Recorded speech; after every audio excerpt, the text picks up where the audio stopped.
Hello everyone and welcome to this live recording of our podcast.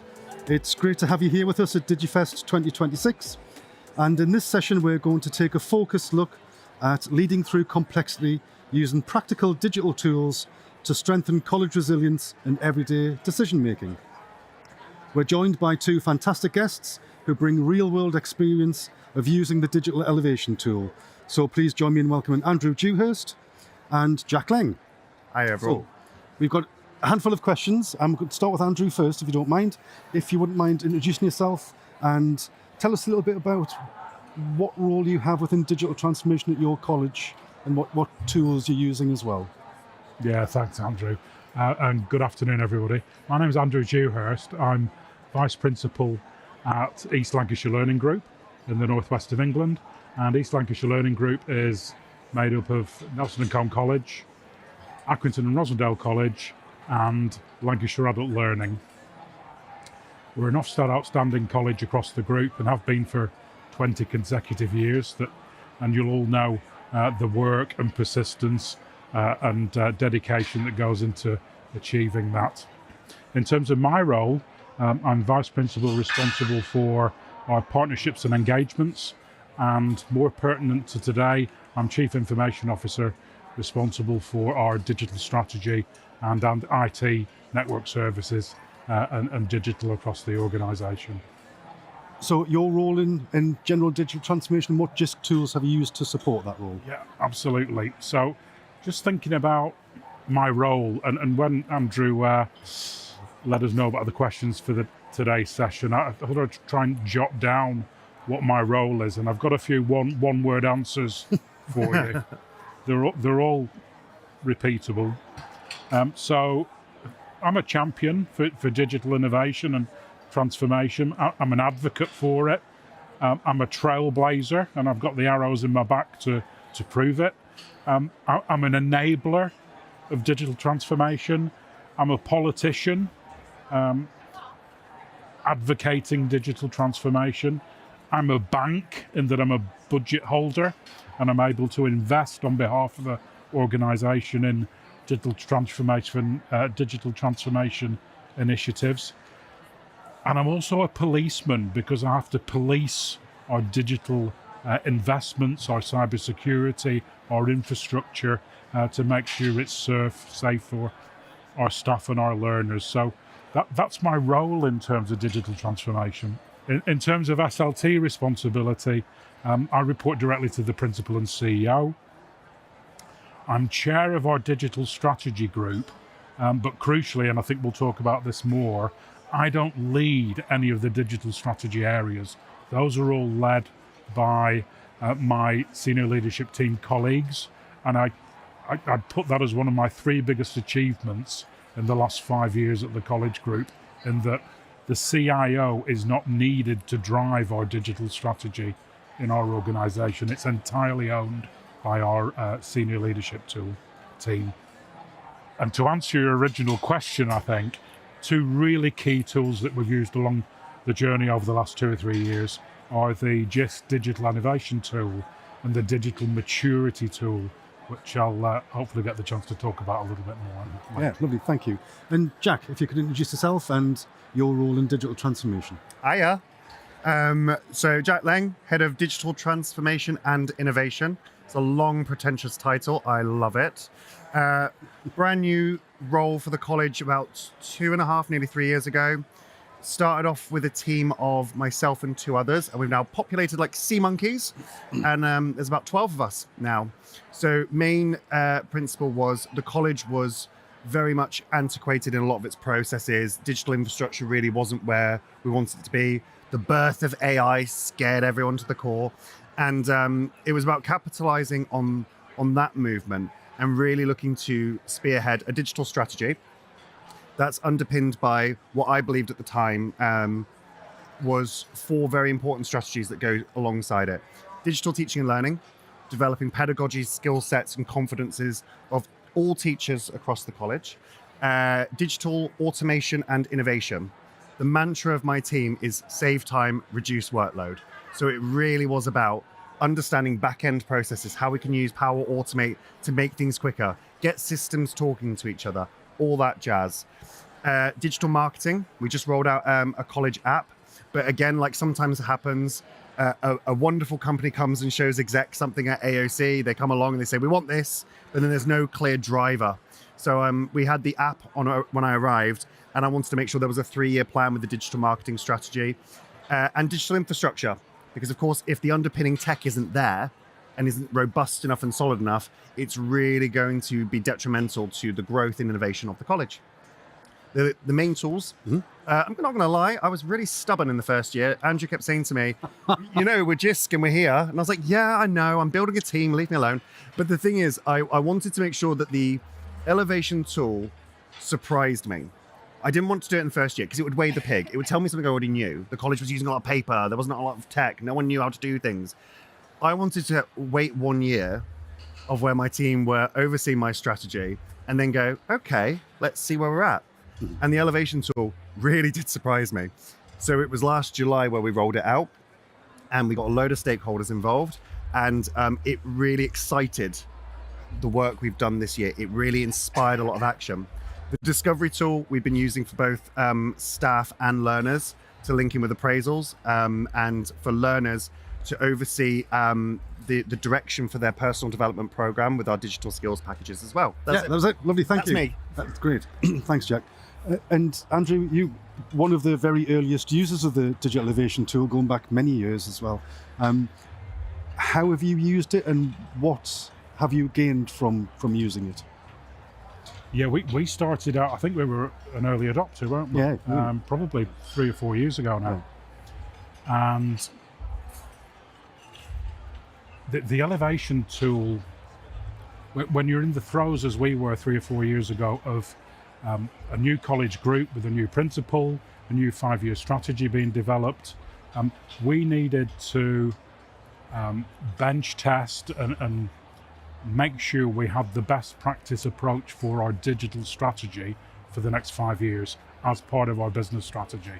And the elevation tool was a really important part of us reaching out, looking at the sector, and looking outside the sector to benchmark what does a good digital strategy look like, what should its components be, and are we doing the right thing, and can we assure ourselves that we've got the right components and structure and elements in there. So when I think about the elevation tool and what it brought to us at the time, it gave us structure, it gave us process, it gave us a roadmap. It allowed us to benchmark at an organizational level, which was really important at the time. It was neutral. Now, we'd recently merged with at least 2 other organizations. So we'd culture change going on a vast organizational scale and needing to bring everybody together on one page. So having an external neutral advocate of digital strategy and its components was actually really useful in bringing together 3 colleges into one new group. We certainly benefited from that. It gave us vision, and it gave us a foundation for us to build our digital strategy on over the next few years. I think the elevation tool gave us that organizational benchmark, and I think moving on to the digital maturity tool, that's given us our individual benchmark at a staff level for us currently, and I'm going to move on to the student benchmark as well as a next step. So we're able to understand where we are, and what we need to do to develop and progress and improve in the areas that the benchmark is telling us we need to. Crucially for us, and I'll just talk about pace for a moment, I'm just always frustrated these days because we're not doing things or realizing benefits as quickly as I believe we could do. But that's sometimes the nature of the job, and it's the resilience you need to be able to roll things out at the right pace for the organization, isn't it? And bring everybody with us, crucially. So one of the things we did after benchmarking was to assess, okay, if we're going to progress now, we need to have toolkit and resources and training and learning in place to elevate. Yeah. And that's what took us the time. That's what took us 1, 2, 3 years, not 1, 2, 3 months. Yeah. So having benchmarked, you assess what have you got in the toolkit now to move us forward and progress. And it was developing, not writing everything from scratch, which colleges sometimes can have a tendency to do because we think we know best about everything. But when you can buy something in that does the job, mix that buy or build piece to put together your toolkit so that you can elevate. Would you say it was the one thing the elevation tool has allowed you to do, or what maybe the biggest thing is that it's allowed you to do for staff or for students? Do you think was the biggest change you've made? I will, and do you know what? It's not a direct training or learning piece. For me, in my role, I think the tool gave us the evidence to justify investment. And that's huge. If you're struggling to get SLT buy-in, and I'm privileged, I'm a chief information officer, we're lucky to have a CIO in a group of our size. I report direct to the CEO and the principal, so I've got leadership here. If you haven't got that, I sympathise. I've been there, and it's doubly hard. But nevertheless, you've got it's pounds, shillings, and pence and return on investment. Why do we need to do this, and where's the evidence base? And the elevation tool gives you the evidence base to say this is what we need to invest to bring us forward in terms of digital capability of staff or students alike. And there's been some great sessions here this morning, in particular on digital inclusion. You need to grasp that strategy as part of your investment portfolio. Thank you. And you, Jack, as well, how has the tool helped you make those day-to-day decisions to support staff and students?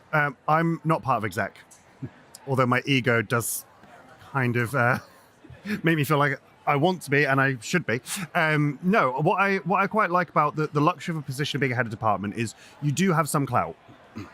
But actually, I think anyone who is a digital leader does have a lot more clout than they probably give themselves credit for. You just might not be confident enough to ask the right questions. And the elevation tool did allow that. The reality is, the elevation tool shows that the organization does need to grow, develop, processes need to change, people need to change, start embedding tech, be confident embedding tech into their processes. So if you've not, the first kind of stops that I would suggest you will do if you're using the elevation tool is make it work for you. So when you can get yourself bogged down in what you grade yourself, this or that, but actually it gives you a good helicopter vision of where you are at, where the priorities are, but who needs to oversee and own these objectives. If you are overseeing the elevation tool, you need to be the coordinator of it. You need to also make sure that you get your ducks in a row of having that clout behind you of going, actually, do you have access to informing quality improvement plans in the college? If not, why not? And ask that. If you're leading the elevation tool and you're not part of updating the quality improvement plan for a department, then what's the point of using it? So make sure you actually stand chest proud, get yourself a seat at that table to be able to say, for example, I'll give you, I think an example will help. The elevation tool, we comboed a lot of the objectives, and we could see that there was a need where our virtual reality stuff was not centralized at all. There were headsets here, there, and everywhere. And I thought, learning center, best place for it. It's a hub for learners, and actually that's going to involve a lot of training for staff, and we need to get the infrastructure sorted. These objectives all link to that. Learning center, that is going to be on your QIP. Your quality improvement plan, for the next 6 months, we're going to get VR. You can then be really gracious with the success metric that allows you to feel that you can sign off that objective as complete, which I was. I went, I'll be happy when it's complete, when I can see that every member of the Learning Center team has delivered a VR session or facilitated a VR session with learners. And so you're placing that baton. Make sure the baton is in the stakeholders' hands as much as possible. Empower them through it, support them through it, change the timescales if you have to. As long as they feel that the ownership is on them to actually elevate their own practice, I think you'll be fine. I was just going to ask, because you both alluded to timescales there as well, just how would you describe to the audience, does the elevation tool demand you do things at a certain time, or no, can you demand of it? Yeah. Sorry. No, go on. Oh, go on, Jack. I was going to, you make it work for you. Again, the great thing about the elevation tool, and sometimes when I was too rigid with it, I thought it was like a fixed piece. So I did it in July, and I was like, right, I'm going to compare myself, almost like an ipsative assessment. We'll compare ourselves against July. Then November happened, and the Jisc updated the elevation tool with 100 new questions that I didn't predict coming, and it knocked our score down. And I was like, oh my God, I've disempowered the college, I've de-transformed it. But then I kind of stepped back and went, well, hang on, Jack, if you're grading yourself against where you were in July, that's not how tech works. So yeah, being too fixed with a timescale and all of that, it's not about that. For me, it was around empowering stakeholders to really understand their journey in it. So when you're saying to marketing, we've got a lot of objectives here. We have a lot about virtual open days, small little online lessons, and they didn't want to do it at all. They said, nope, it's going to take away from our conversion rate of face-to-face open day. How dare you? And you've got to sit there and you've got to go, okay, so how do we get this need met and yours? What does that look like?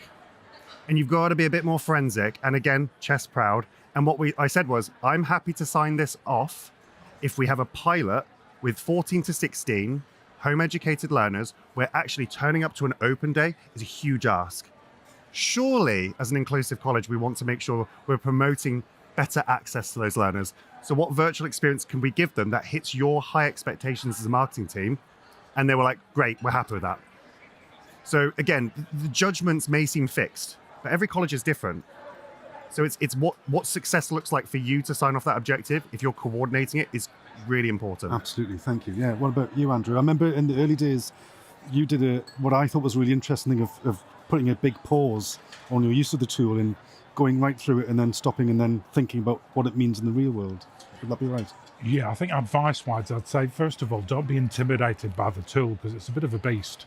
And I lost 6 months by getting that pace wrong, and I'll explain why. So I think, there might be a few more questions now, but I think when we were early adopters of version 1, there were 660 something questions in that. Does that sound about right? 622-ish. Yeah, Yep. 600 questions, right? Broken down into lots of areas, of course. So I made the mistake of sitting down with our VP for academic curriculum and our director of e-learning and making them go through all 600 with me. And it took us about 6 hours, and they still haven't forgiven me. This is about 4 years ago. Sue Smith, our director of e-learning, is here today, and she mentions that on quite a regular basis. And actually that disincentivized them a little because they were overwhelmed by the scale of that elevation tool. So my advice would be, don't do that. Take a different approach, chunk it up. Yeah, it's very chunkable. Yeah, that's what we did. Yeah, so big personal mistake, learn from mine, don't do it yourself, chunk it up, make it relevant to the people you're putting it in front of, and you assimilate it and bring it all back together as an exercise at the end. You'll move far quicker than try and do it in a big bang approach. Yeah. And now there are over 900 statements in the tool, so Oh, wow. even more incentive to chunk it as well. If I may as well, I at the start when navigating it, I thought, oh, this is a beast. And then when you get the reporting and you see 900 statements, there was a moment I thought, oh, I'm just going to throw this into ChatGPT. And then ChatGPT laughed at me and said, what do you want me to do with this? But then, and judge me completely for this, but this is how I had to make it make sense to me. I printed them out, cut them out, and then I have on my office, I've got 3 whiteboards, and I've divided the boards into the different stakeholders, and I've just stick up the objectives for that current project we're working on with them to sign them off. And so my team who oversee, so I've got 2 members of my team who oversee the Jisc elevation tool objectives with the business support units. And when we've gone through those objectives and completed them, we have a back to the board meeting, we get into the objectives and we stick them up again. We find the combos that work, that easy low-hanging fruit, but that takes that department on a journey for 6 weeks, 3 months, however long that plan needs to last for. So at first I thought, oh, I'll just get AI to sort it. But I do quite like that my team know the objectives really inside and out now. Just an interesting side thought there. We're talking about digital transformation and digital strategy. When we were early adopters, ChatGPT didn't exist. Yeah, absolutely. Yeah. Pace of change, in the last 2 or 3 years, we couldn't throw it into anything because it didn't exist in the marketplace, because that's a great shout. Oh no, it laughed at me. It went, what is this? So final question from me.